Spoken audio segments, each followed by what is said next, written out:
நீ எங்க இருக்க சிந்து? எங்க இருக்க சிந்து? ஏன் இப்படி பண்ண நீ? சிந்துவும் சிவாவும் எப்படி இருக்காங்க? அவங்களுக்கு என்ன ஆச்சுன்னே தெரியலையே. கடவுளே, இப்ப என்ன பண்றது? சிந்துவுக்கு போன் பண்ணி பார்ப்போம். சார், நான் சொல்றேன்னு தப்பா நினைக்காதீங்க.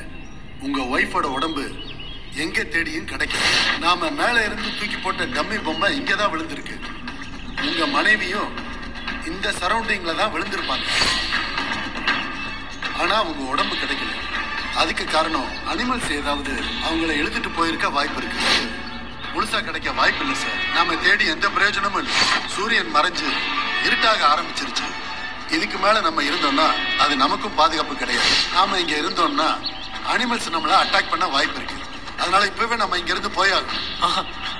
இல்ல சார், என் சிந்து கிடைக்காம நான் இங்க இருந்து வரமாட்டேன் சார். இது ஃபாரஸ்ட் சார்.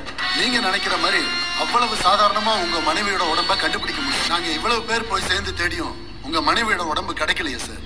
அப்ப ஏதோ ஒரு அனிமல் உங்க மனைவியோட உடம்ப இழுத்துட்டு போயிருக்கணும் தானே அர்த்தம்.